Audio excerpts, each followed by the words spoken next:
Sa simula ng kwento, isang lalaking bihasa sa pagpatay ang tahimik na naglalakad sa dilim. Hindi siya ordinaryong tao. Isa siyang assassin, sanay pumatay, sanay mabuhay sa anino. Sa loob ng isang iglap, tinapos niya ang kanyang target. Walang emosyon, walang kaba. Ang pangalan niya, Oda Akira. Pero ang nakakagulat, pagbalik niya sa araw-araw na buhay, isa lang siyang simpleng high school student, tahimik sa klase, halos hindi napapansin ng kahit sino. Habang ang mga kaklase niya ay abala sa kwentuhan at tawa, si Akira ay parang hindi talaga kabilang. Tahimik, kalma, pero malalim ang isip, parang may tinatagong lihim. Hanggang isang araw, biglang lumiwanag ang buong silid-aralan. Isang matinding liwanag ang bumalot sa kanila, at nang imulat nila ang kanilang mga mata, wala na sila sa Japan. Sa halip, nasa loob na sila ng isang malaking palasyo.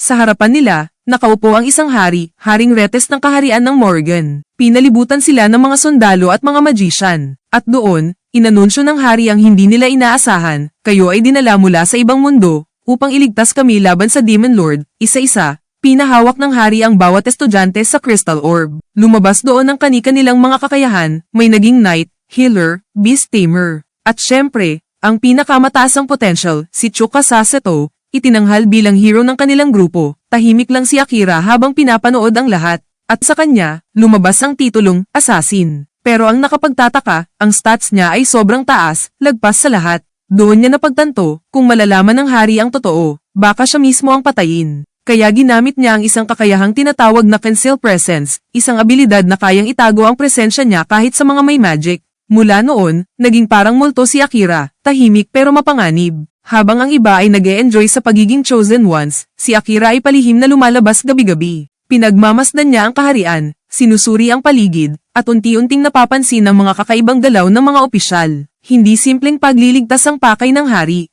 May mas madilim na dahilan sa likod ng pag-summon sa kanila. Dito niya nakilala si Commander Saran, isang misteryosong lalaki na may kakayahang makakita ng mga taong nagtatago ng presensya. Natunugan agad ni Saran ang kakaibang aura ni Akira. Ngunit imbes na ibisto siya, kinaibigan pa niya ito, ipinakilala ni Saran ang sarili bilang dating espesyal na sundalo ng kaharian, na ngayon ay nagsisilbing tagapayo, ngunit may sariling agenda. Tinuruan niya si Akira tungkol sa bagong mundo, ang apat na lahi, tao, demonyo, elf, at beast folk, at kung paano gumagana ang mga skill, level, at mana sa mundong iyon. Habang tumatagal, naging parang guro ni Akira si Commander Saran, ngunit isang gabi, ipinagtapat ni Saran ang isang nakakagulat na lihim na plano niyang pabagsakin ang mismong hari ng Morgan. Ayon sa kanya, ang hari ay hindi tunay na nagmamalasakit sa bayan. Nais nitong baguhin ang batas ng mundo, kahit kapalit nito ay buhay ng mga inosente. Nagdalawang isip si Akira. Kaya niya sanang patayin ang hari noong una pa lang, pero hindi niya nagawa. At doon, sinabi ni Saran, ang mga salitang hindi niya makakalimutan, ang tunay na lakas, hindi lang sa pagpatay na susukat. Minsan, ang pinakamalakas ay yung pinipiling huwag pumatay. Mula noon, nagbago ang pananaw ni Akira bilang isang assassin.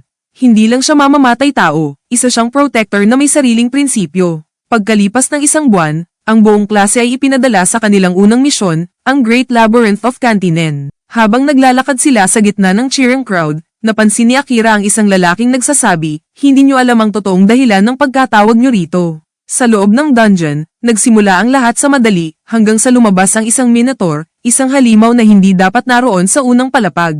Nagpanik ang lahat, si Tsukasa, ang hero, sumugod agad kahit sugatan. Ngunit sa sobrang tapang, muntik na niyang ikapahamak ang buong grupo. Sa gitna ng kaguluhan, lumabas sa dilim si Akira.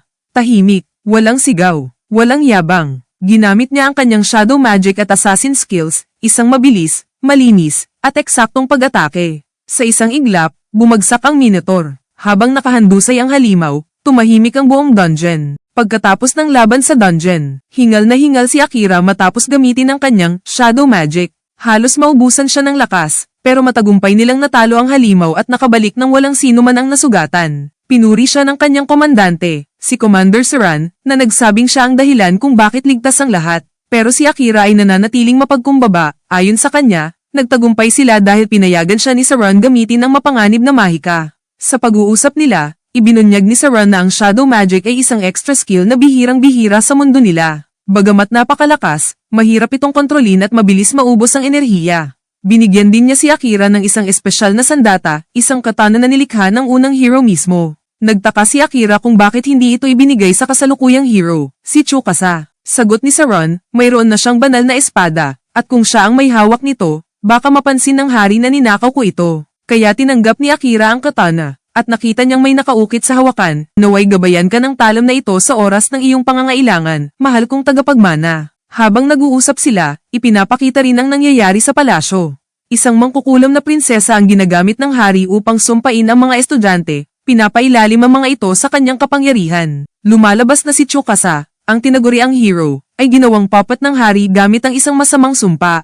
Ibinubunyag ni Commander Saron kay Akira at Gilles na ang prinsesa ay hindi na kumikilos sa sariling kagustuhan, kontrolado na siya ng hari. Kinabukasan, biglang kumalat ang balita na patay na si Commander Saron. At ang pangunahing pinaghihinalaan, si Akira Oda. Labis ang gulat ng mga estudyante. May sandata pang ipinakita bilang ebidensya, ngunit alam ni Akira na lahat ng ito ay palabas lang. Napagtanto niya na ito ay setup ng hari upang tanggalin siya sa daan. Ginamit niya ang kanyang kakayahan ng concealed presence upang makatakas mula sa palasyo habang pinaghahanap ng mga bantay. Tinulungan siya ni Gilles, ang kaibigan niyang mandirigma, na ipinaliwanag na ang mga pumatay kay Saron ay mga miyembro ng Night Ravens, ang lihim na pangkat ng mga asasi ng hari. Binigyan siya ni Gilles ng gamit upang makatakas at pinayuhan siyang magtago sa Great Labyrinth of Cantinen, isang mapanganib ngunit mahusay na lugar upang magpalakas. Habang naglalakbay, inalala ni Akira ang mga aral ni Saron, na ang tunay na lakas ay hindi nasa pagpatay, kundi sa proteksyon ng buhay. Ngunit dala ng galit at pangungulila, nagpasya siyang magpatuloy sa loob ng labyrinth para magpalakas at gumanti. Sa loob, sinalubong siya ng mga mababangis na halimaw at delikadong laban. Ginamit niya ang kanyang mga kasanayan bilang assassin, mula sa pagtatago ng amoy, tunog, at maging init ng katawan, upang makaligtas. Sa bawat laban, tumataas ang kanyang class level at lumalakas ang kanyang shadow magic. Sa paglipas ng panahon, natutunan ni Akira ang sekreto ng pag-level up. Ang bawat 10 palapag ng labyrinth ay may boss na kailangang talunin, at bawat panalo ay nagdudulot ng malaking pagtaas ng lakas. Itinaya niya ang lahat, dahil alam niyang kung mamatay siya dito, hindi na siya makakabalik sa sariling mundo. Sa gitna ng laban, muling ginamit ni Akira ang kanyang shadow magic sa pinakamatinding anyo nito. Shadow magic, activate, sigaw niya habang sumabog ang anino sa paligid, nilamon ng halimaw.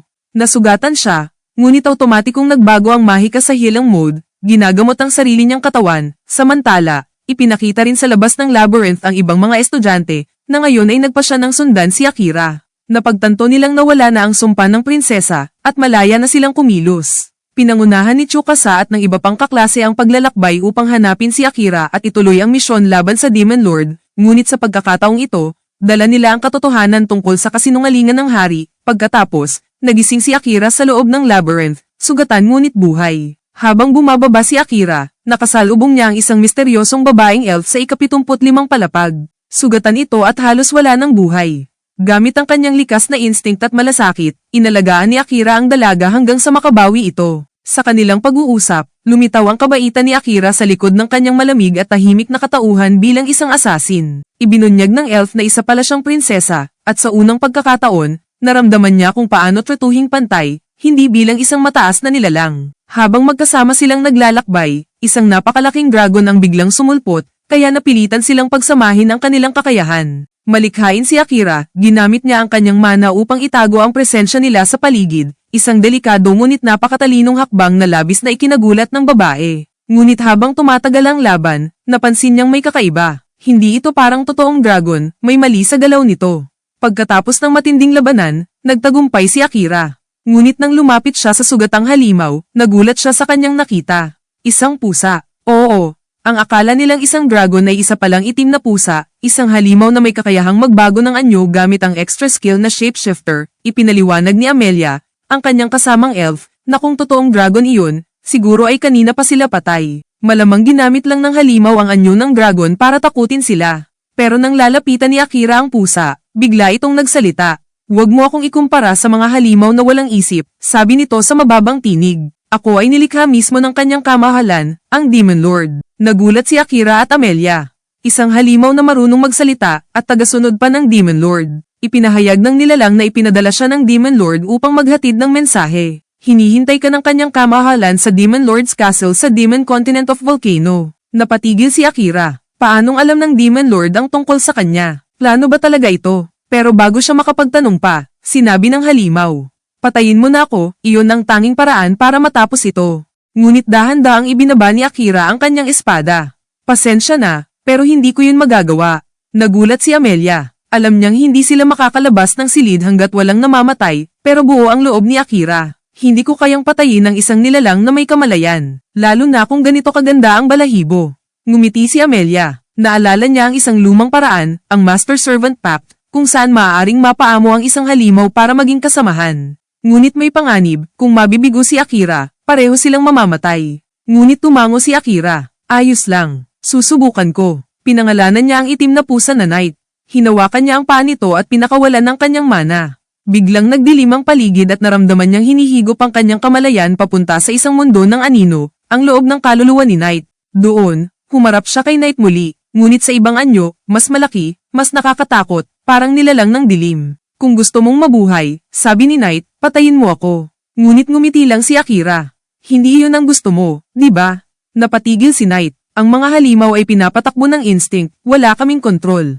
Sumagot si Akira, pero ramdam ko, ayaw mo na ring pumatay. Kaya simula ngayon, ako na ang bahala. Hindi ka na nag-iisa. Sa sandaling iyon, lumiwanag ang paligid at nagliwanag ang simbolo ng kasunduan sa kamay ni Akira. Ako si Knight, sabi ng pusa. Simula ngayon, ikaw na ang aking master, Akira Oda. Ngumiti si Amelia at nagpakilala rin. Ang tatlo ay pansamantalang nagpahinga sa loob ng silid, habang unti-unting bumubuo ng bagong samahan. Samantala, sa kabilang banda, nakarating na sa bansang Yamato ang mga kaklase ni Akira, pinangungunahan ni Tsukasa. Ang lugar ay parang hango sa Japan, may mainit na bukal, mga templo, at pagkain na tila nakapagpapaalala ng kanilang dating mundo. Ngunit kahit sandaling payapa ang lahat, halata ang kanilang pag-aalala.